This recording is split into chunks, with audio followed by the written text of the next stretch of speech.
A long time ago when I was in the private sector, I had to attend various management training seminars as I was moving up the chain, as we called it. One of the seminars I attended had to do with human behavior regarding change.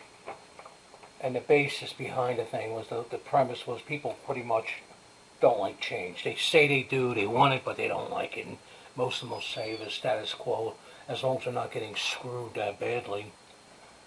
One thing the instructor said that I took great umbrage with was he said that people are poor because they want to be poor. And I objected to that right off the bat because I knew people that worked 2 or 3 jobs to get out of the poverty. I mean, I knew we probably all do know people like that, and it was just a lousy thing to say.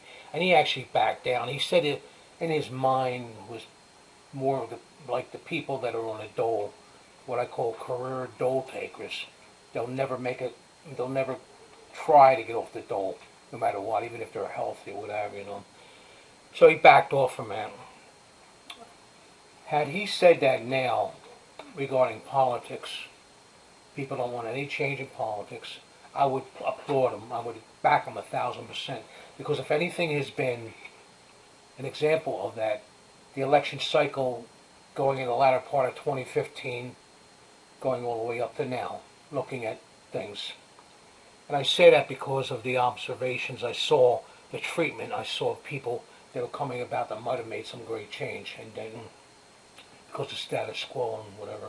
Bernie Sanders was a prime example of that.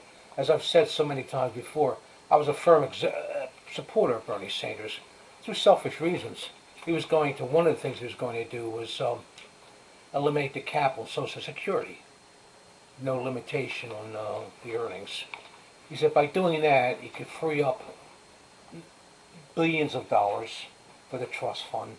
He could probably lower the retirement age so people would leave the workplace as early as 55 years old or 58 years old, I forget which, and it would create all kinds of jobs. I tested this scenario myself. I went on an Excel spreadsheet and did a what if, looking at the additional revenues, and I came up with the thing that I think it was like 20 million $40,000 a year jobs would be created overnight, or it would be 30 million $30,000 a year jobs overnight by doing this one little simple thing. We saw how Bernie Sanders was treated. We saw the unholy trinity of the DNC, Hillary Clinton, and especially Debbie Wasserman Schultz, and what they did to him to derail his campaign. And I saw that and I was furious. So what really got me was at the DNC convention when the Bernie Sanders people were objecting one more time of him caving in, and Sarah Silverman, that unfunny comedian, was up to give a speech, and she hollered at me. She said, "You people are being ridiculous." I'll never forget that. You ever notice a screwer will always tell the screwy, "Oh, come on, will you? Take it like a man or woman. Get over it." But if they get screwed, they'll whine worse than anybody. So Donald Trump came along at his time. The treatment towards him was the same as Bernie Sanders, except 1,000 times worse. And I'm thinking to myself, these people don't want change. Nobody wants change, no matter all the needs for it. I mean, it was obvious what we had here. Our two-party system is totally dead. I'm not a firm Trump supporter. Okay, people think I am. I love him. No, but I'm a pragmatist.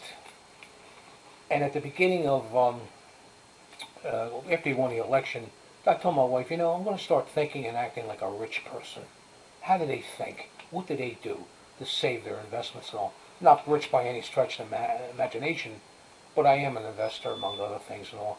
And by supporting Donald Trump and seeing what he's done, I'm never going to look back. But people they don't want change. They really don't. You've seen it. You've seen with the left what they've done with Trump and all the crap they make up.